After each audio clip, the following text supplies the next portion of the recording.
Bonjour et bienvenue dans cette nouvelle édition Le Mag. Vous savez, cette émission où on vous parle de jeunes créateurs parce qu'on aime les marques incarnées. Alors moi, j'ai eu un coup de cœur pour cette brune aux yeux bleus, plus sénégalaise que moi, fondatrice de la marque de chaussures Padoma. Elle vient aujourd'hui nous raconter son histoire et nous présenter sa collection. Comment ça va, Roxane Benaben? Ça va très bien. Merci beaucoup déjà de me recevoir. C'est normal. Voilà, ça fait plaisir.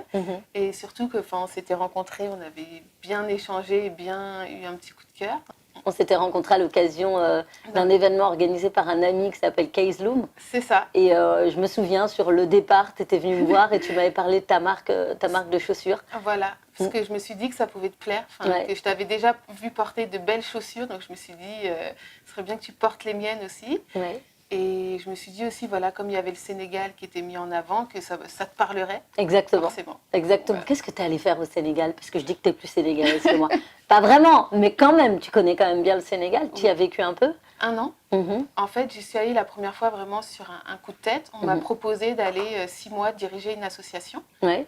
Et j'y suis allée et je suis vraiment tombée amoureuse du pays. Et c'est pour ça que j'y suis retournée une deuxième fois, encore 6 mois. Ouais. Et là, depuis, j'y retourne tous les ans faire mes vacances. Ok, voilà. Donc tu es devenue sénégalaise au moins de cœur. C'est ça. C'est quoi l'ADN de Padoma? Donc en fait, ça fait très longtemps que j'avais l'idée en tête. Parce que moi, j'ai toujours aimé voyager, découvrir les autres, découvrir d'autres cultures. Et j'étais amoureuse aussi de la couleur, des tissus. Et donc j'avais cette idée dans le coin de la tête, mais après, on commence à travailler. Donc ça prend un peu plus de temps. Ça m'a permis justement de continuer à voyager, de découvrir de nouveaux pays. Et j'ai voulu retransmettre en fait tout ce que ces pays m'avaient apporté. Mais voilà, c'était encore un projet. Et après, quand j'ai su que j'étais enceinte, je me suis dit, là, c'était vraiment le moment de concrétiser mon projet. Donc, tu as fait 2 bébés en même temps, en fait. C'est ça, la même année. Et la même année. Déjà qu'un, c'est épuisant, mais alors 2, championne. C'est ça, mais c'est aussi beaucoup de motivation. Beaucoup de fatigue, mais beaucoup de motivation. C'est une raison de plus de se battre, en fait, tous les jours. D'accord. Et alors, juste pour que les gens sachent de quoi on parle, moi, j'ai enfilé ma petite paire de Padoma. Alors, je suis tout à fait sincère avec toi. Au départ, quand j'ai vu la forme de la chaussure, je me suis dit, c'est pas pour moi. Je suis toujours perchée sur des escarpins de 12 cm. J'aime bien la courbe du pied. Et tu m'as dit, non, passe-les aux pieds. Ouais. Et je les ai passés aux pieds. J'ai ma petite paire à la maison. Et je suis hyper contente de les avoir parce que, tu es aussi confortable clairement que dans une paire de baskets. Oui. Franchement, elles sont. Je ne sais pas comment tu as travaillé la chaussure, mais souvent on a des chaussures très jolies, mais assez désagréables à porter. Là, il y a un confort, mais qui est franchement génial. Et en plus, ça fait un pied tout fin. Je trouve que c'est hyper joli. D'ailleurs, il y a les tiennes aussi, on les montrera aussi. Mais ça fait un pied très élégant, une très jolie courbe. Tu avais envie de créer une marque qui soit quoi? Comment on la définit, la marque Padoma, aujourd'hui? En fait, déjà, au niveau des modèles, moi, je cherchais vraiment des modèles pour la femme active. Parce qu'on est parisienne, on court partout. Qui court beaucoup. Voilà, c'est ça. Si on va aller au travail, chercher nos enfants, aller faire des courses, sortir le soir. Donc, je voulais vraiment un modèle qui puisse aller à toutes ces femmes-là. Et donc, j'ai travaillé avec mon atelier en Espagne pour trouver une forme qui soit très élégante. Ouais. Même si le talon, on a fait en sorte qu'il ne soit pas très, très haut, mais qu'il reste très, très confortable. Et voilà, donc on a testé plusieurs formes et on s'est arrêté sur celle-là. Et c'est celle-là qu'on trouvait très confortable, très féminine. Alors, il y en a vraiment pour tous les goûts, que tu cherches du sobre, de la couleur, les petites rouges. Franchement, elles sont trop mignonnes. Voilà, pareil, portées avec un petit pantalon. Moi, je l'ai essayé avec le jour où je suis venue à ton atelier. J'avais un petit pantalon à pince qui tombait dessus, qui était blanc, je crois, ou quelque chose comme ça. Et c'était, voilà, c'est pile poil ce qu'il me fallait.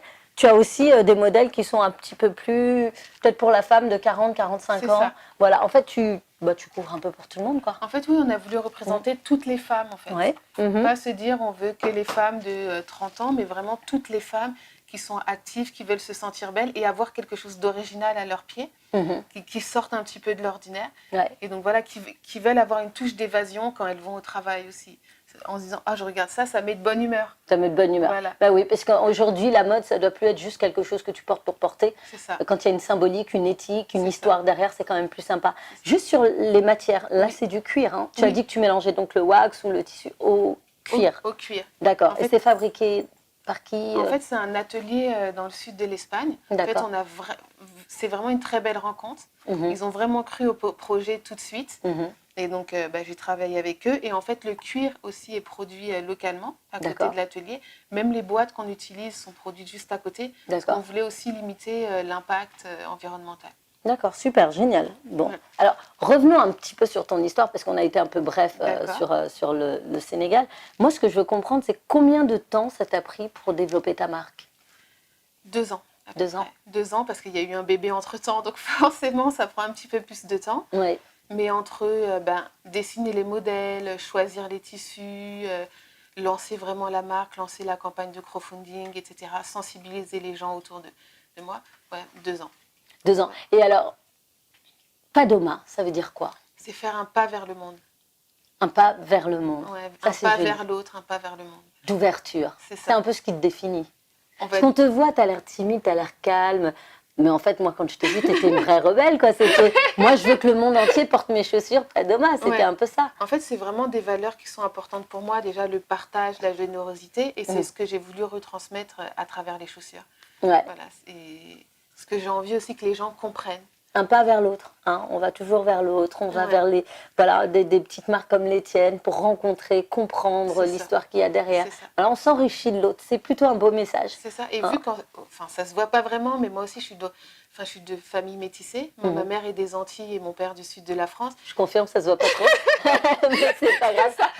Non, mais donc c'est des valeurs que dès toute jeune, en fait, j'avais ces valeurs-là.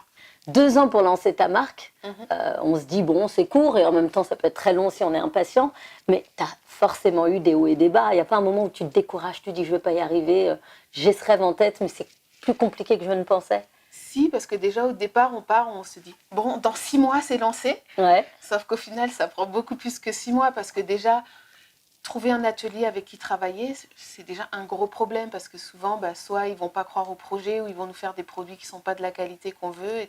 Donc moi, j'ai changé 3 fois d'atelier quand même. D'accord. Et je pense que pour avoir parlé avec beaucoup de créateurs de chaussures, c'est un problème qui revient souvent. Donc il y a ça. Après, voilà, souvent, il y a même des éléments de la vie personnelle qui vont faire qu'on on est un petit peu plus en bas que... Et après, ça revient en fait. Je pense que la vie d'entrepreneur, c'est voilà, il y a des cycles. Ouais. Des fois, on est un peu plus en bas, des fois, on est un peu plus en haut. T'es dans quel cycle en ce moment? En haut. T'es en haut. En haut. T'es à fond. Ouais. Et alors, comment ça se passe pour ta marque aujourd'hui? Tu la vends principalement sur Internet? En fait, pour l'instant, donc j'ai mon site Internet, mais je vends principalement, on va dire, à ma communauté. D'accord. Les personnes qui ont déjà précommandé via ma campagne Ulule et qui maintenant continuent à commander pour leur sœur, pour leur tante, pour elles-mêmes. Voilà.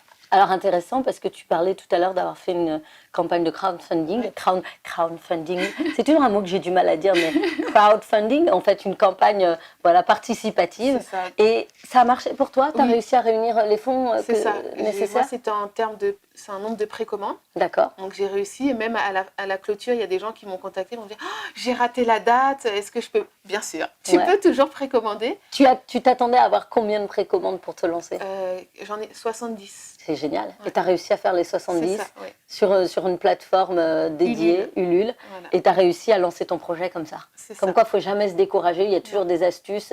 Si on ne croule pas sous l'argent, ce qui est à peu près la même chose pour tous les entrepreneurs qui se lancent, et bien, il y a d'autres alternatives. Et moi, je trouve que ces nouvelles plateformes, c'est absolument top. C'est top. Et je pense un autre conseil, c'est aussi de bien s'entourer. Moi, on me l'avait répété, mais ça sonnait un peu comme ça dans le creux.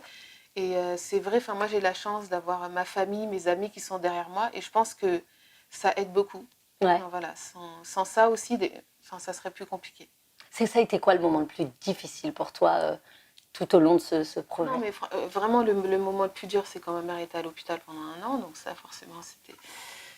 Mais, et tu continuais malgré tout à travailler sur ton projet? J'allais travailler. Enfin, c'était compliqué parce qu'il y avait ma grand-mère après ma mère. Et après, des fois, j'allais bosser avec ma mère à l'hôpital. Donc... Je me rappelle, j'avais rendez-vous à la banque et le matin, j'étais avec elle pour préparer. Quoi. Et qu'est-ce qu'elle pensait de ton projet? Elle est à fond. Elle est à fond. Mais après, ça lui fait peur parce que comme j'étais enceinte, je vais tout quitter mon job pour aller... Non, c'est ça, c'est compliqué. Quoi. C'était quoi ton job avant? Moi, j'étais consultante dans les assurances. Consultante dans les assurances, tu décides de tout plaquer du jour au lendemain pour lancer ton projet? C'est ça. Ta famille a dû flipper. Ouais. Hein? Mais toi, non, pas du tout. Non. Toi, parce que, en fait, j'ai pris ce job, mais c'est pas ce qui me correspondait. C'était pas en phase avec mes valeurs. Donc, ça faisait longtemps que je voulais le faire, mais j'avais pas eu l'occasion. Et comme je t'ai dit, quand j'ai su que j'étais enceinte, je me suis dit, c'est le moment, parce que sinon, on va me dire, elle fait ses études, c'est pas le moment, elle rentre, c'est pas le moment. Donc, au final, ce sera jamais le moment.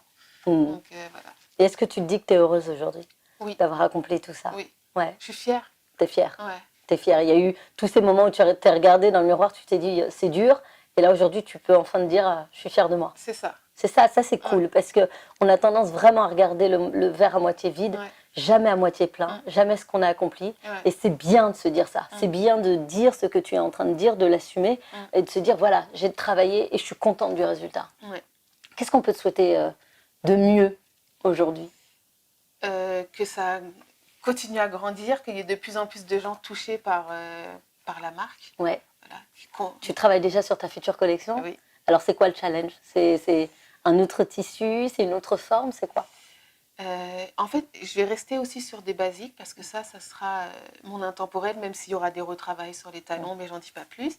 Et là, je travaille justement sur les nouvelles destinations pour continuer à faire rêver, en fait, à travers le projet. Aujourd'hui, moi, j'ai l'impression que tu vends pas un produit, tu vends une création, tu vends quelque chose que l'on partage, tu vends quelque chose que l'on porte parce qu'on adhère, tu vends pas un produit.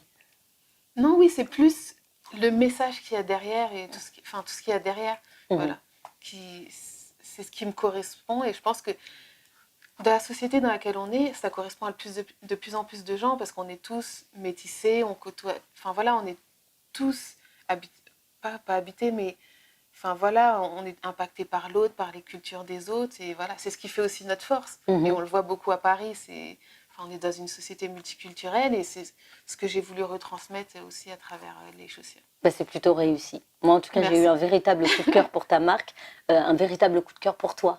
Je trouve que t'es un cocon de douceur, d'apaisement. Tu parles avec beaucoup de... tu transmets du bien-être, voilà. Donc, tu es une marque qu'on aime ici sur Absatoussi TV et je continuerai à te suivre, à suivre tes collections. Voilà. Et sois libre de revenir nous voir à chaque fois que tu as quelque chose de nouveau à nous conseiller parce que je pense que nos téléspectatrices vont aimer, vont adhérer. Et alors, un pied dans une chaussure Padoma et vous allez découvrir ce que veut dire le confort avec des talons, les filles. Voilà. Merci d'être venue jusqu'ici. Merci beaucoup à toi. Et vous retrouvez évidemment la collection de Roxane sur notre site internet. Tout au long de la vidéo, vous avez un lien qui vous permet de découvrir la collection sur notre site avec évidemment, comme à chaque fois, un prix copine Absatoussi. Parce que, évidemment, c'est ce que je souhaite aussi pour nos téléspectatrices et pour qu'elles puissent absolument pas rater ta jolie marque Padoma. Merci. Merci Roxane. À très vite. On se retrouve très vite pour un nouveau numéro Le Mag. Donc, une nouvelle création à découvrir absolument. À très vite.